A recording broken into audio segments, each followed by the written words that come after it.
잘 자라.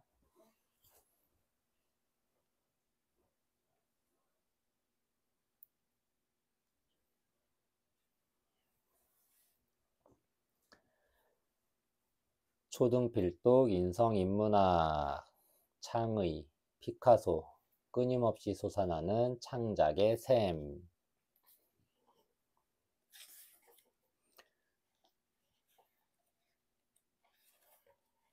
인문학 맛보기 피카소 1881년부터 1973년 스페인의 화가 위대한 미술 신동 피카소. 피카소는 20세기의 가장 위대한 예술가로 꼽히는 스페인의 화가예요. 말을 배우기 전에 이미 그림을 그려 미술 신동으로 알려진 피카소는 가족, 동물, 주변 풍경 등 눈에 보이는 모든 것들을 그림의 소재로 삼았어요. 그리고 세계적인 화가로 크게 성공한 뒤에도 끊임없이 새로운 작품을 발표하여 그때마다 세상을 깜짝 놀라게 했어요.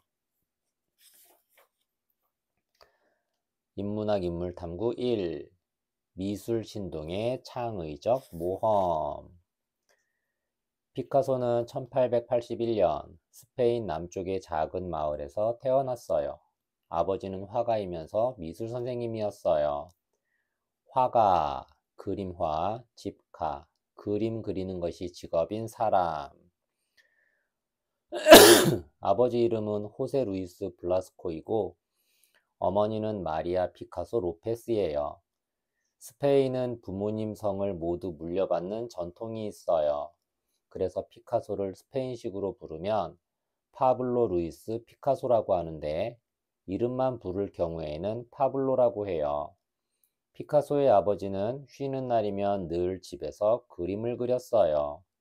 어머니가 집안일을 할 때 피카소는 그림 그리는 아버지 옆에서 놀았지요. 이것 봐, 아기가 그림을 그리고 있어. 어느 날 피카소의 부모님은 놀라운 광경을 보게 되었어요. 광경, 빛광, 볕경, 벌어진 일의 형편과 모양을 뜻하는 말. 아직 걸음마도 떼지 못한 아기가 종이에 무언가를 그리고 있는 거예요. 물통을 그렸군. 형태가 아주 그럴듯해. 형태, 모양형, 모습태, 사물의 생김새나 모양을 뜻하는 말. 아버지는 신기한 듯 그림을 이리저리 살펴보며 감탄했어요. 피카소가 3살 때였지요. 이전에 그림을 가르쳐 준 적도 없는데 어린아이가 저 혼자 연필을 가지고 놀다가 아버지 흉내를 낸 거였어요. 우리 아들이 당신 닮아서 화가가 될 모양이에요. 어머니도 무척 좋아했어요. 피카소는 눈에 보이는 물건의 특징을 잘 잡아내는 소질이 있었어요. 특징, 특별할 특, 부를 징, 다른 것에 비하여 특별히 눈에 띄는 점. 아버지는 피카소가 초등학교에 들어가자 소묘를 가르쳤어요.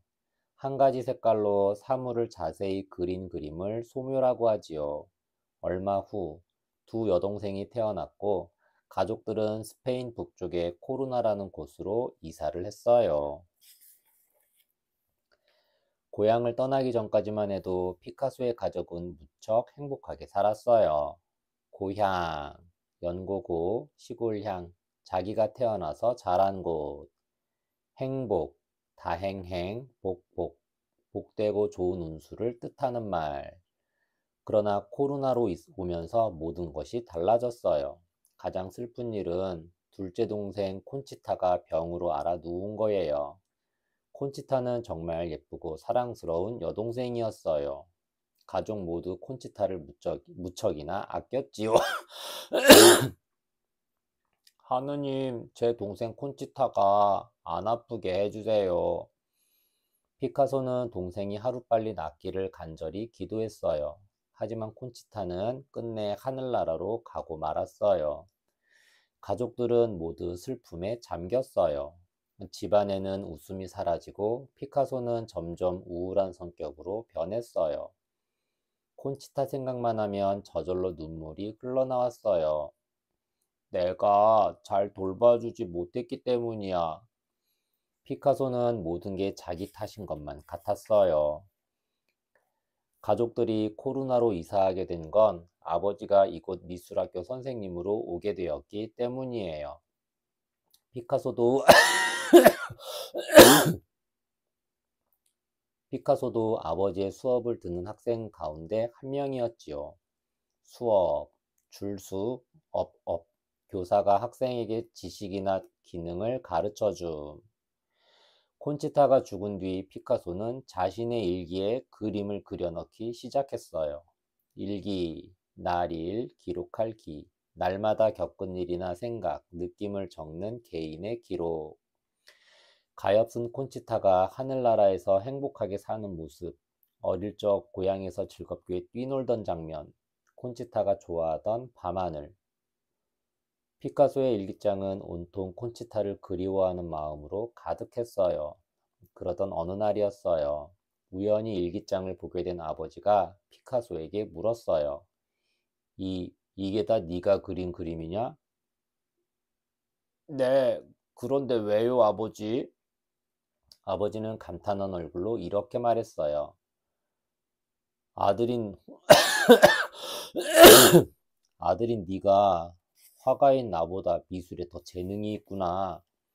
그날 저녁 아버지는 가족들 앞에서 뜻밖의 이야기를 꺼냈어요.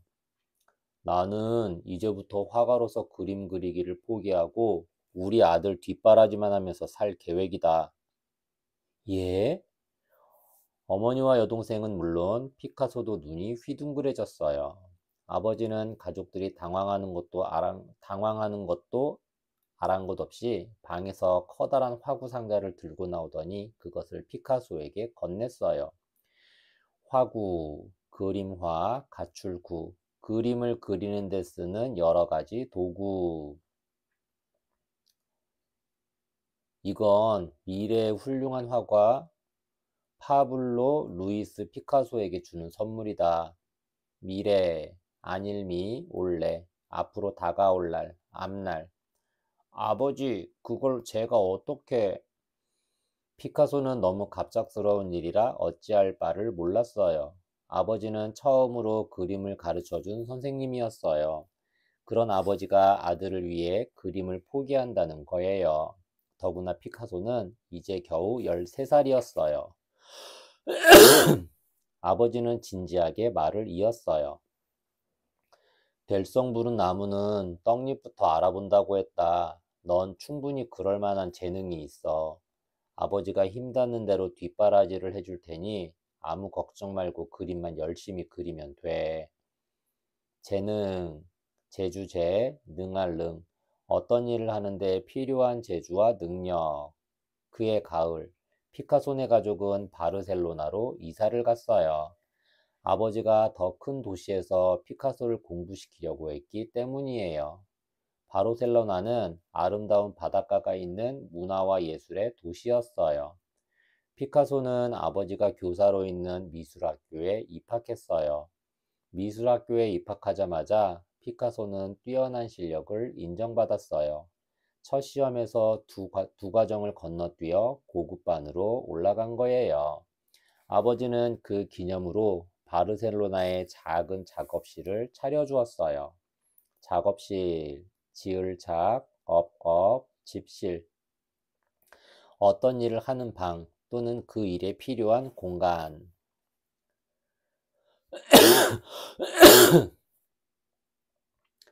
바르셀로나 미술학교에서 피카소는 가장 주목받는 학생이었어요. 그가 15살 때 그린 자화상은 왠지 슬프고 어두운 느낌이 깃들어 있는데 미술학교의 선생님들은 그의 그림에서 쉽사리 눈을 떼지 못했어요. 자화상, 스스로 그림화, 모양상, 스스로 그린 자기의 초상화. 16살에는 스페인의 수도 마드리드에서 열린 전국 미술 전시회에 출품한 과학과 자선이라는 작품이 특상을 차지하면서 신문에 다음과 같은 기사가 실렸어요. 16세의 소년의 작품이라고는 도저히 믿기지 않는 솜씨다. 기사, 기록할 기, 일사, 신문이나 잡지 따위에서 어떠한 사실을 알리는 글. 피카소는 마드리드의 왕립미술학교 장학생으로 뽑히기도 했어요. 왕립미술학교는 화가로 성공하는 지름길이라고 할 만큼 경쟁률이 높은 학교예요. 하지만 피카소는 입학한 지 6개월도 안 돼서 이 학교를 그만두었어요. 책상 앞에서만 하는 미술 수업이 너무 따분했기 때문이에요. 바르셀로나는 어딜 가나 활기가 넘치는군. 피카소는 바르셀로나라는 도시를 참 좋아했어요. 그래서 날마다 카페나 시장 뒷골목을 돌아다녔지요. 그렇다고 할 일 없이 이곳저곳 기웃댄 것은 아니에요. 사람들이 살아가는 모습을 관찰하면서 그림의 소재를 찾으려는 거예요. 소재, 본디소, 제목재, 어떤 것을 만드는데 바탕이 되는 재료. 바르셀로나에는 화가들도 많이 살고 있었어요. 네 마리의 고양이라는 이름을 가진 카페는 피카소와 화가 친구들이 자주 만나는 곳이었어요. 그중 카를로스라는 화가와는 거의 날마다 어울려 다니다 작은 아파트를 얻어 함께 생활했어요. 생활, 날생, 살활, 사람이나 동물이 일정한 환경에서 활동하며 살아가. 피카소는 가구라고는 거의 없는 초라한 아파트 벽에 책꽂이와 가구들을 직접 그려 넣었어요. 가난하지만 친구가 있고 그림이 있어 행복한 나날들이었지요. 피카소는 정말 그림을 열심히 그렸어요. 매일 하루도 빼놓지 않고 그림 연습을 했지요. 그림을 처음 배우기 시작한 때부터 날마다 아침 식탁에 놓인 계란을 먼저 그리고 나서야 하루를 시작할 정도였어요. 가족의 초상화, 풍경, 교회나 성당, 동물, 투 등 그리고 싶은 소재는 끝이 없었어요. 투, 싸울 투, 소우, 소와 소 또는 투사와 소가 싸우는 경기. 피카소가 축제 포스터 경연대회에 출품한 포스터는 창의성이 넘치는 기발한 작품으로 유명해요. 기발, 기특할 기, 뽑을 발, 유달리 재치가 뛰어나다는 뜻. 무슨 포스터가 이래? 와, 그런데 이상하게 눈에 쏙 들어온단 말이야. 사람들은 처음에는 당황해했지만 두 번째는 너나 없이 감탄사를 쏟아냈어요. 형식에 얽매이지 않는 자유로움이 바로 피카소의 특기였는데 사람들이 그걸 알아본 거지요. 실력이 입소문을 타자 피카소는 용돈도 벌 수 있게 되었어요. 식당이나 가게 등에서 포스터 주문이 들어온 거예요. 피카소는 19살에 첫 번째 전시회를 열었어요. 전시회, 펼천, 보일시, 모일회, 특정한 물건을 차려놓고 사람들에게 보이는 모임. 이때 선보인 작품 가운데 한 편이 파리 만국 박람회의 스페인관에 전시할 작품으로 뽑혔어요. 카를로스, 우리 함께 파리로 가지 않을래? 피카소는 기쁜 소식을 가장 먼저 카를로스에게 전하고 함께 파리로 가자고 제안했어요. 카를로스도 기분 좋게 받아들였어요. 두 친구는 파리 만국 박람회도 구경하고 즐거운 시간을 보냈어요. 파리에 머무는 동안 피카소는 자기 그림을 좋아하는 고객들로부터 여러 점의 주문을 받았어요. 고객, 돌아볼 코, 손객, 상점 같은 곳에 물건을 사러 오는 손님. 피카소는 흥분하여 날아갈 듯한 기분이었어요. 파리는 옛날부터 예술의 본고장이라고 할 만한 도시예요. 아직 20살도 안 된 나이에 파리에서 인정받는다는 건 대단한 성공을 의미했어요. 스페인을 떠나오기 전부터 카를로스는 아픈 상처를 안고 있었어요. 사랑하는 사람과 헤어졌기 때문이지요. 지나간 일은 잊어버려, 친구야. 피카소는 시간이 흐르면 마음이 안정될 거라 믿었지만 카를로스는 계속 괴로워했어요. 안정, 편안한, 정할 정, 달라지지 않고 일정한 상태를 유지함. 보다 못한 피카소는 카를로스와 함께 스페인으로 돌아왔어요. 그러고는 함께 미술 잡지에 사파 그리는 일을 시작했어요. 잡지, 섞일잡, 기록할지, 일정한 기간에 한 번씩 정기적으로 간행하는 출판물. 그로부터 1년 뒤, 너무나 충격적인 소식이 들려왔어요. 갑자기 파리로 떠난 카를로스가 자살을 했다는 것이었어요. 불쌍한 카를로스. 피카소는 세상을 다 잃어버린 것만 같은 슬픔에 빠졌어요. 이때부터 피카소는 한동안 어둡고 우울한 그림만 그리기 시작했어요. 피카소가 20살이 되었을 때 파리의 부유한 그림 상인이 연락을 해왔어요. 상인, 장사상, 사람인, 장사를 업으로 하는 사람. 이곳에서 전시회를 열어보지 않겠소? 친한 친구의 죽음으로 상처받은 피카소가 가지고 있던 그림이라고는 전부 우울한 느낌을 자아내는 작품뿐이었어요. 그중 비둘기를 안고 있는 아이라는 작품은 어릴 때 죽은 여동생 콘치타에 대한 사랑이 담겨 있었어요. 또 가난하고 슬픈 예술가의 삶을 살아가는 자화상도 이 무렵에 그린 거였어요. 피카소는 어두운 배경과 창백한 얼굴로 채워진 그림들을 가지고 파리로 날아갔어요. 배경, 뒤쪽의 경치를 배경, 등배, 볕경, 등 뒤의 경치를 뜻하는 말. 그런데 전시회는 아주 좋은 평가를 받았어요. 덕분에 피카소는 예술의 도시 파리에서 본격적인 화가의 길을 걷게 되었어요.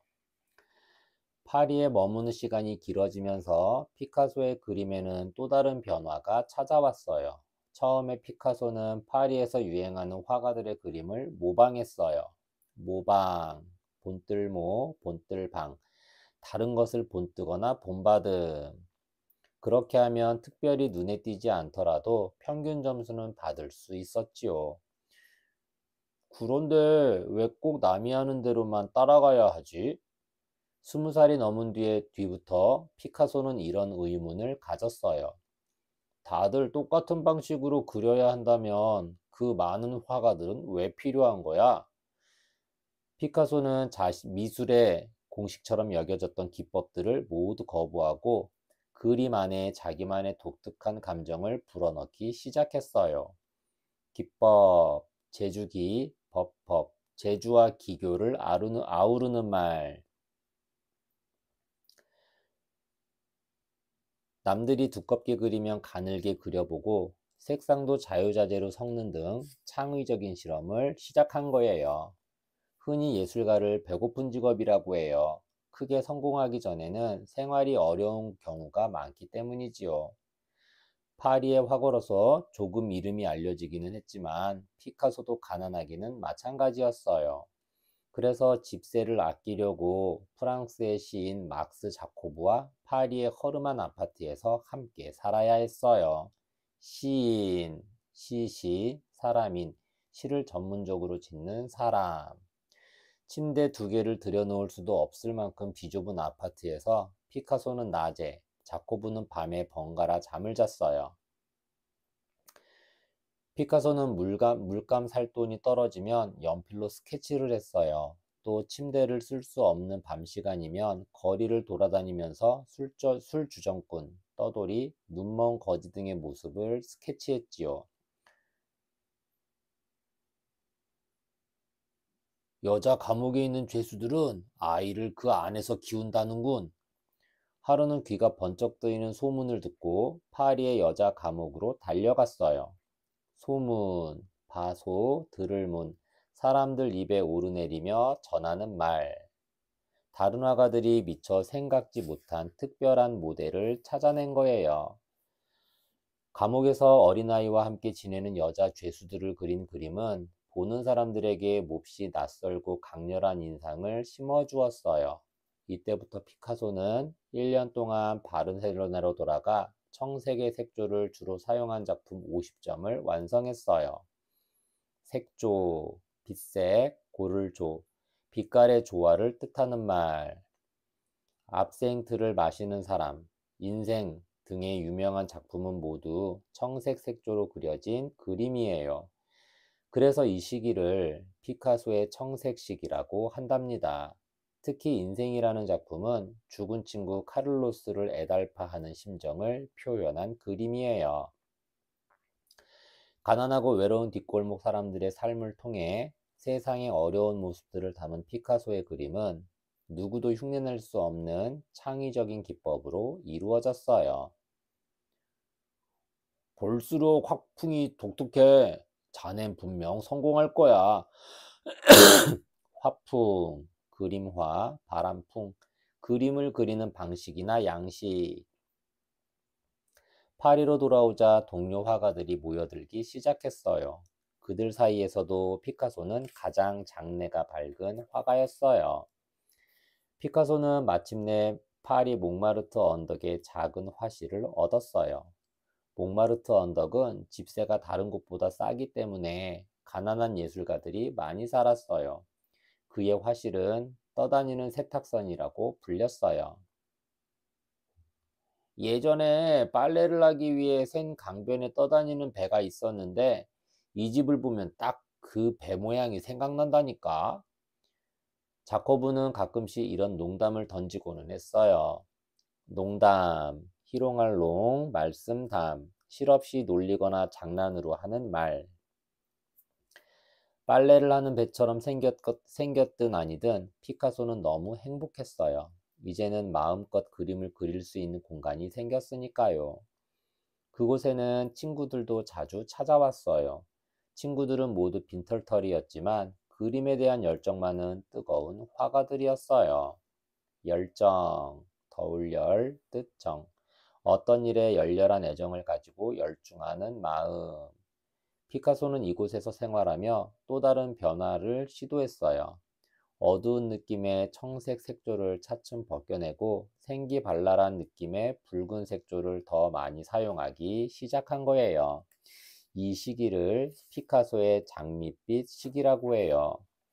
장밋빛 시기에 그려진 대표적인 그림으로 두 소년이라는 작품이 있는데 장밋빛 시기에 피카소 화풍을 잘 드러내고 있어요. 벌거벗은 형이 역시 알몸인 어린 동생을 업고 있는 그림이에요. 특별한 기교나 자세한 묘사도 거의 없는 그림이지만 순수한 형제의 정을 느끼게 하는 감동이 있지요. 감동, 느낄 감, 움직일 동, 크게 느끼어 마음이 움직임. 이 무렵 피카소는 서커스탄 고개사와 어릿광대에 대해 관심을 갖게 되었어요. 붉은색 색조만으로 이루어진 소년과 말을 모델로 한 유화와 소묘도 여러 편 남겼어요. 유화, 기름유, 그림화, 서양화에서 물감을 기름에 개어 그리는 그림. 피카소는 피레네 산맥에 있는 스페인의 오래된 마을에 머물면서 소년들을 주제로 한 그림을 많이 그렸어요. 특히 담배 파이프를 든 소년은 걸작으로 꼽히지요. 하지만 피카소는 결코 한 가지 화풍에 매달리는 법이 없었답니다.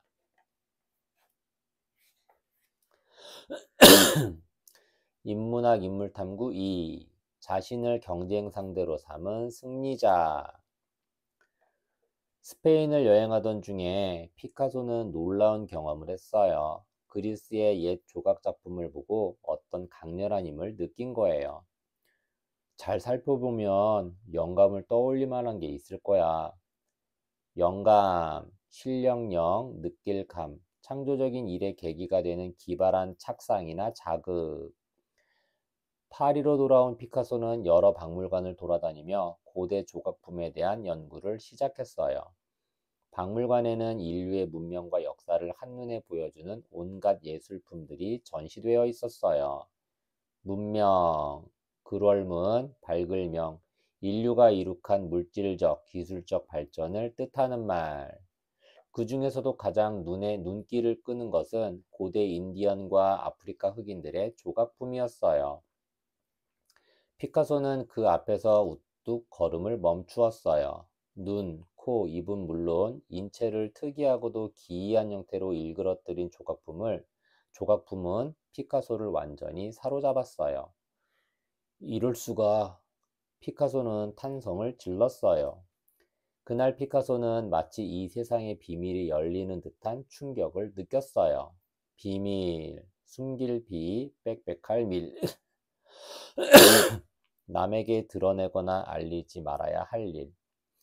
이제 장밋빛 시기를 벗어날 때가 된 거예요. 피카소는 인디언들의 예술품 속에서 원뿔, 직육면체, 동그라미, 세모 같은 도형들로 이루어진 단순하고 순수한 형식들을 발견했어요. 사람들을 깜짝 놀라게 할 유화를 그리겠어. 박물관을 나서는 순간 피카소의 머릿속에는 벌써부터 기발한 아이디어가 꿈틀대기 시작했어요. 그 무렵은 한여름이었어요. 피카소는 찜통 더위에도 불구하고 화실에만 틀어박혀 있었어요. 연습 삼아 그린 소묘만 해도 수백 점이나 되었어요.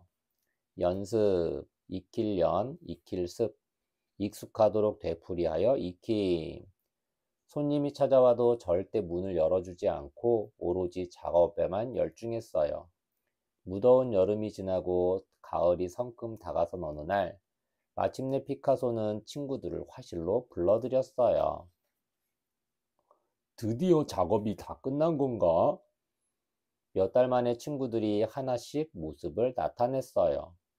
다들 파리에서 웬만큼 이름을 떨치는 화가들이었지요.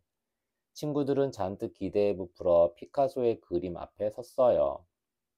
뭐지? 잠시 후 친구들은 얼굴이 일그러지기 시작했어요. 마치 못 볼 것을 보았다는 듯이 흠칫 놀라 뒤로 물러서는 친구도 있었어요. 어떤가? 그림 제목은 아비뇽의 처녀들이라네. 피카소는 의기양양하게 말했어요. 그러자 친구들은 더욱 어이없어하는 표정을 지었어요. 이건 엉터리야. 완전히 사기라고. 사기, 속일사, 속일기, 나쁜 꾀로 남을 속이는 것. 자넨 어떻게 이걸 그림이라고 그릴 수 있나? 한 친구가 말을 꺼내자 본물 터지듯 비난이 쏟아졌어요.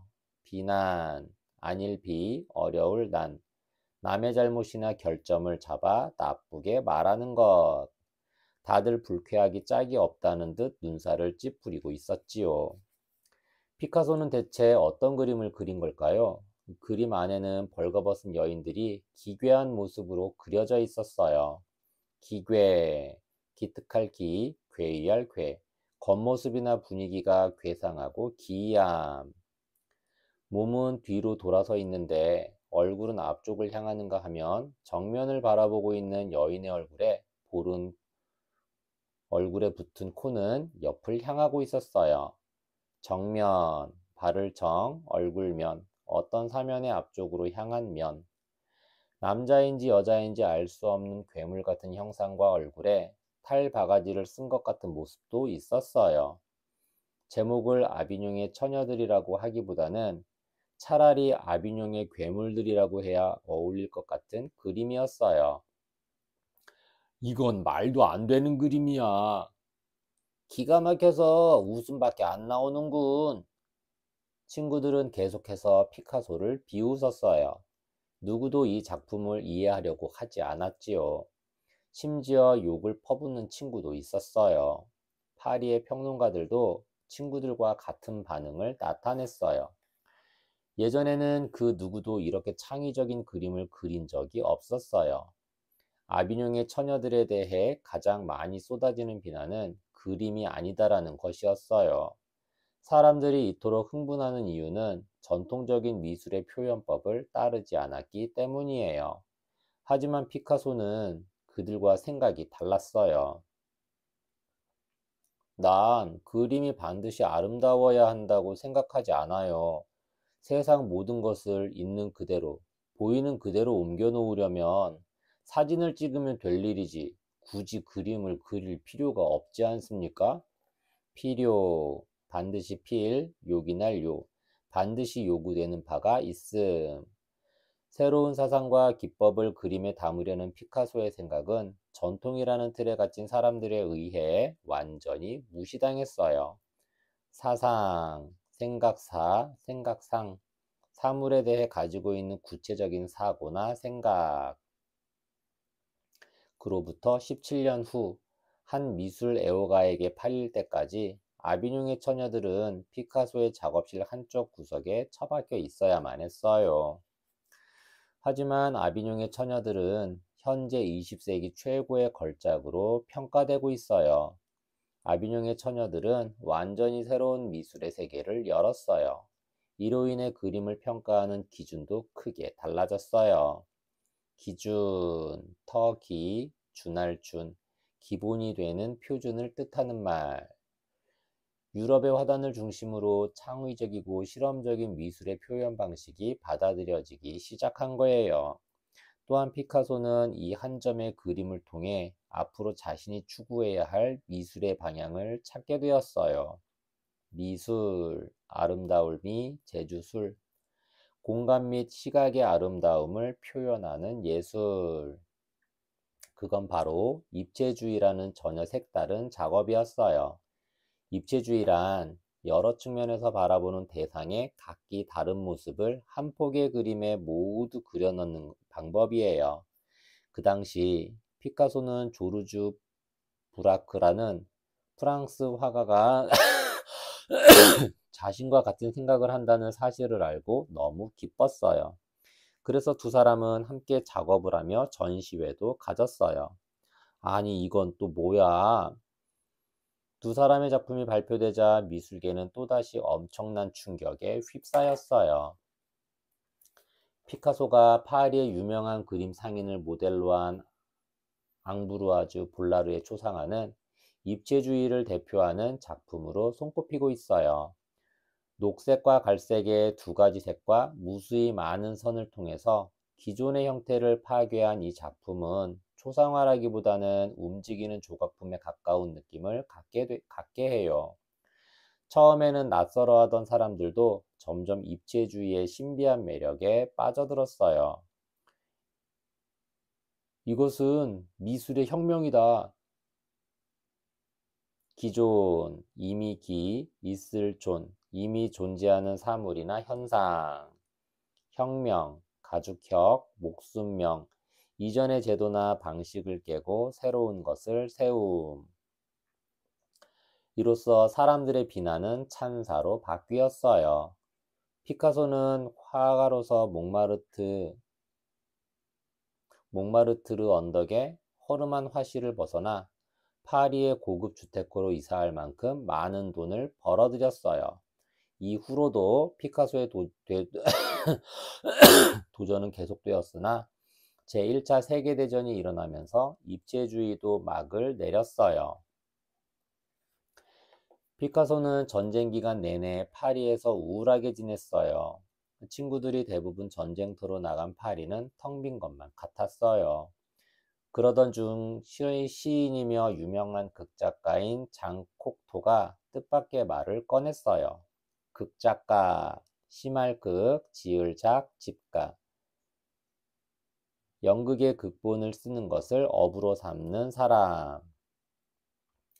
어릿광대 총극이라는 발레 공연을 하는데 무대 장치와 의상을 부탁해도 되겠습니까? 의상, 옷의, 치마상, 배우나 무용수들이 연기할 때 입는 옷. 도전을 좋아하는 피카소에게는 솔깃한 제안이었어요. 피카소는 무대 장치와 배우들의 의상을 입체주의 형식으로 꾸며 열심히 작업했어요. 하지만 공연은 성공을 거두지 못했어요. 대신 코올로바라는 아름다운 무용수와 사랑에 빠져 결혼한 뒤 아들 파울로를 낳았어요. 피카소는 이 기쁨을 어머니와 아들이라는 그림으로 표현했어요. 결혼을 하고 아이도 낳자 그림에 대한 열정도 다시 살아났어요. 그동안 너무 한 가지 형식에만 매여 있었어. 40살이 넘어서도 피카소는 여전히 새로운 미술 형식에 관심을 가졌어요. 1925년에 그린 새 무용수라는 그림은 사람의 관점에 따라 다른 느낌을 가질 수 있어요. 관점, 볼관, 점점, 사물을 볼 때 생각하는 태도나 방향. 어떻게 보면 세 명의 무용수가 즐겁게 춤을 추는 것 같은데 또 어떻게 보면 십자가에 못 박힌 예수를 떠올리게 하는 그림이에요. 색채도 한결 다양해진 것을 알 수 있어요. 다양, 마늘, 모양, 양, 여러 가지 양식이나 모양. 그림의 입체주의 형식은 어느 정도 남아있지만 전체적으로 상상력이 돋보이는 이 작품은 초현실주의에 가까워요.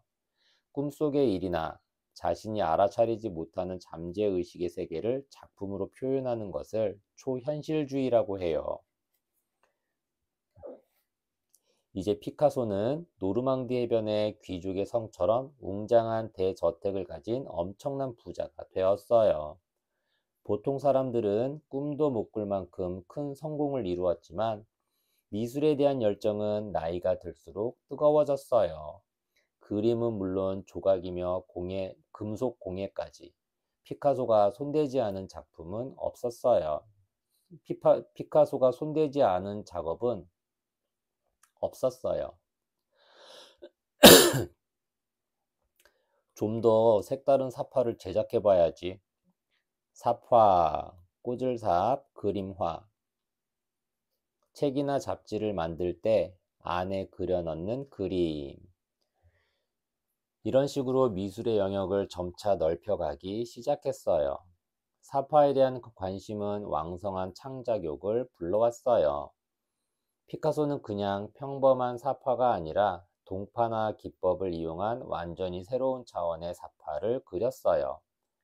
평범, 평평할 평, 무릎범, 뛰어나거나 색다른 점이 없이 보통임. 금속판을 날카로운 기구로 긁어서 매우 가는 선들을 인쇄한 동판화 작업은 이후로도 오랫동안 피카소 자신뿐만 아니라 대중들에게 창의적인 예술의 기쁨을 선사했어요. 피카소가 전시회를 통해 선보인 동판화 가운데 동굴에서 나온 미노타우루스와 죽은 말은 고전적인 미술의 기법과 청색 시기의 화풍 그리고 만화적 상상력이 결합된 특이한 작품이에요. 느낌이 왠지 불길하고 어두워. 인간의 양면성을 표현한 건 아닐까? 양면성, 두 양, 낮면, 성품성, 서로 맞서는 두 가지의 성질을 동시에 가지고 있는 것. 전시회를 찾은 사람들은 한참 동안 생각에 잠겼어요. 반은 사람이고 반은 황소의 모습을 한 미노타우로스는 그리스 신화에 나오는 괴물의 이름이에요. 조국의 현실은 암담한데 나만 이렇게 편안하게 살아도 되는 걸까? 암담, 어두울 암, 맑을 담, 희망이 없고 쓸쓸한 상태를 뜻하는 말. 피카소는 파리의 친구들에게 종종 이런 고민을 털어놓았어요. 그 무렵 스페인은 온 나라가 두 쪽으로 갈라져 피비린내 나는 전투를 벌이는 중이었어요.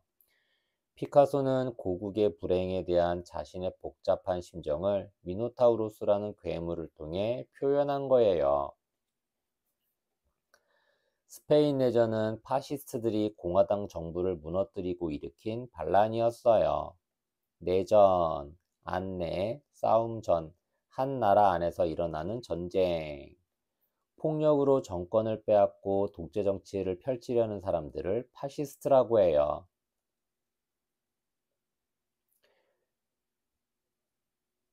여기서 이러고 있을 때가 아니야. 조국에 돌아가 저 못된 놈들과 싸울 거야. 피카소와 같은 스페인 출신의 친구들은 하나씩 짐을 꾸려 파리를 떠났어요. 출신, 날출, 몸신, 출생 당시 속해 있던 사회적 신분. 자네는 같이 안 갈 텐가? 미안하게 됐네. 비겁한 사람 같으니 자넨 스페인 사람 아닌가? 친구들이 겁쟁이라고 비난하는 소리를 들으면서도 피카소는 끝내 파리에 남아 있었어요. 이렇게 해서 스페인으로 돌아간 친구들 중 몇몇은 반란군과 전투를 벌이다 목숨을 잃기도 했어요. 이 일은 피카소에게 두고두고 죄책감을 갖게 만들었어요. 1937년 스페인 반란군은 독일의 파시스트 집단인 나치와 손을 잡고 게르니카라는 작은 도시에 폭격을 퍼부었어요. 게르니카는 순식간에 불바다가 되었고 죄 없는 사람들이 공포 속에 죽어갔어요. 공포, 두려울 공, 두려워할 포, 두렵고 무서운 마음의 상태. 오, 어떻게 이런 끔찍한 일이.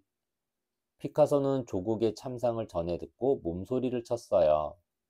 전 세계가 충격에 휩싸인 가운데 내전은 결국 파시스트들의 승리로 끝이 났어요.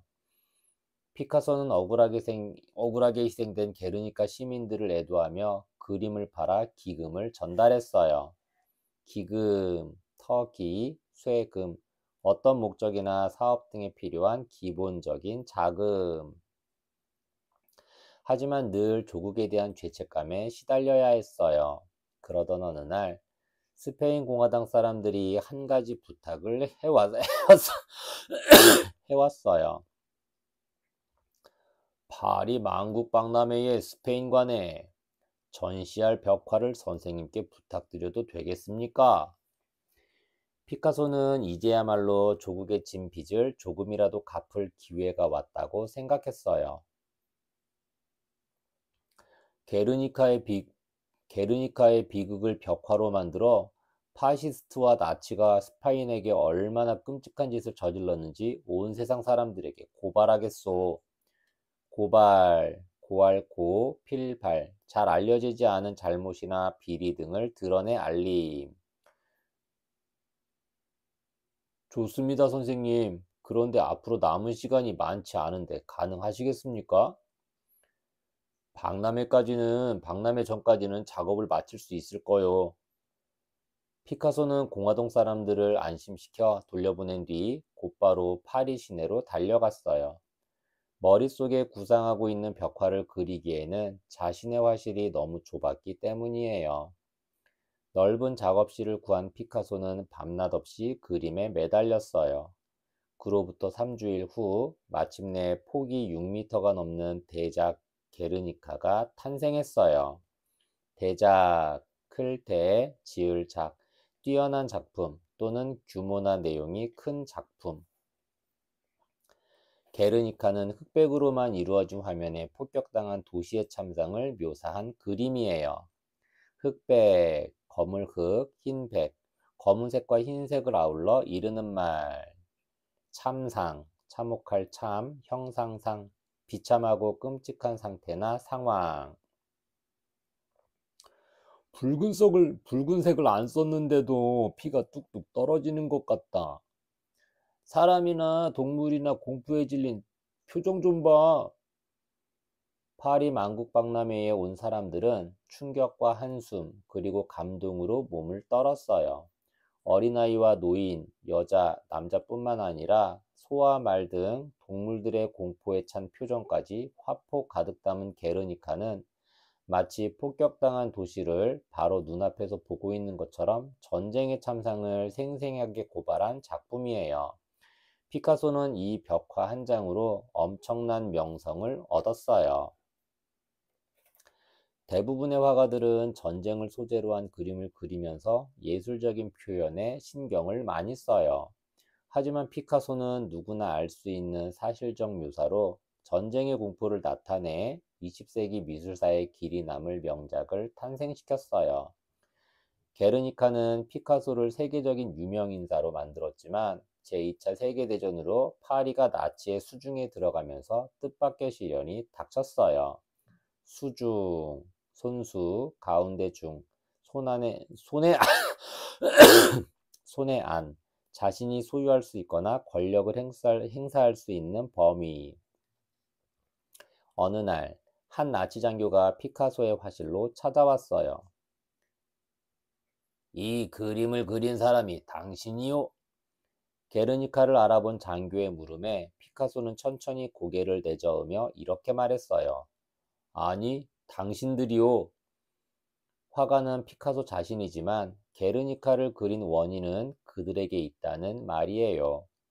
피카소를 눈엣가시처럼 여긴 나치는 타락한 예술가라는 딱지를 붙이고 전시회도 열지 못하게 했어요. 피카소는 나치에게 모든 것을 다 빼앗겨 다시 가난해졌어요. 그러나 피카소는 그런 어려운 환경 속에서도 계속 독특하고 창의적인 작품을 만들었어요. 이런 열정이 있었기에 피카소는 지금껏 세계 어느 곳이든 예술의 거장으로 인정받고 있는 거예요. 거장, 클커, 장인장, 예술, 과학 등 어느 분야에서 특히 뛰어난 사람. 또 다른 인성 다지기 1. 던질 포, 벽돌전, 끌인, 구슬옥, 포전, 인옥. 벽돌을 던져 옥을 취한다는 뜻으로 자신의 부족한 점을 먼저 드러내고 다른 사람의 좋은 의견을 구한다는 말이에요. 포전인옥. 포전인옥은 옥을 얻기 위해 벽돌을 던진다는 뜻으로 작은 대가로 큰 이익을 얻는 계책을 말합니다. 포전인옥은 중국 당나라 대신 상건과 조화라는 대문장가의 고사에서 유래한 사자성어예요. 상건은 평소 조화의 글솜씨를 배우고 싶었으나 자신의 신분으로는 가까이 접근할 수조차 없었어요. 그러다 하루는 조화가 한 사찰을 방문한다는 이야기를 듣게 되었어요. 상건은 조화가 오기로 한 사찰 벽에 시 두 구절을 적어 놓았어요. 원래 네 구절을 써야 하는데 나머지 두 구절은 일부러 비워둔 거예요. 얼마 후 이 사찰에 들른 조화는 상건이 쓰다만 시를 발견하고 그 아래 두 줄을 마저 채워 넣었어요. 이렇게 해서 네 구절의 훌륭한 시가 완성되었어요. 옥은 귀한 보석이고 벽돌은 평범한 돌조각에 불과해요. 상건은 창피를 당할지도 모르는 부끄러움을 무릅쓰고 자신의 부족한 실력, 벽돌을 내보임으로써 대문장가인 조화의 글, 옥을 만날 기회를 얻었다는 의미예요. 이후 상건은 조화의 버금가는 유명한 시인이 되었답니다. 즉, 포전인옥은 나보다 뛰어난 사람의 장점을 배워 자신의 능력을 키우는 방법이라고 할 수 있어요. 또 다른 인성 다지기 2. 아름다울 미, 느낄 감, 부드러울 유, 비롯할 창. 미감, 유창. 아름답고 감성적이며 유연하고 창의적이라는 뜻으로 항상 밝은 생각과 풍부한 감수성, 폭넓은 안목을 가진 사람이 되라는 의미예요. 미감유창. 미감유창은 아름답고 감성적이며 유연하고 창의적이라는 뜻입니다. 창의적인 사람의 눈에는 세상 모든 것이 가능성으로 비춰져요. 남들은 무심코 흘려버리는 사소한 것에서 아름다움을 찾아내기도 하지요. 항상 긍정적이며 밝은 느낌으로 세상을 바라보기 때문이에요. 또 앞뒤가 꽉 막힌 태도로 다른 사람을 대하지도 않아요. 생각이 다르면 그 차이를 상대방의 개성으로 너그럽게 받아들일 줄도 알지요. 자신의 생각만을 옳다고 고집하지 않는 유연하고 개방적인 태도야말로 창의력의 기본이에요. 생각이 유연하다는 것은 사물을 다양한 눈으로 보는 장점이 있어요. 미감유창은 국내 최고의 기업에서 신입사원을 뽑을 때에 가장 중요하게 여기는 덕목이라고 해요. 아름다움을 느끼고 표현할 줄 아는 미적 감각과 풍부한 감수성, 아울러 나와 다른 사람을 감싸 안으면서 소통할 줄 아는 유연함과 항상 한 발 앞서 생각할 줄 아는 창의성, 이 네 가지만 지니고 있으면 누구나 인정하는 훌륭한 인재가 될 수 있을 거예요.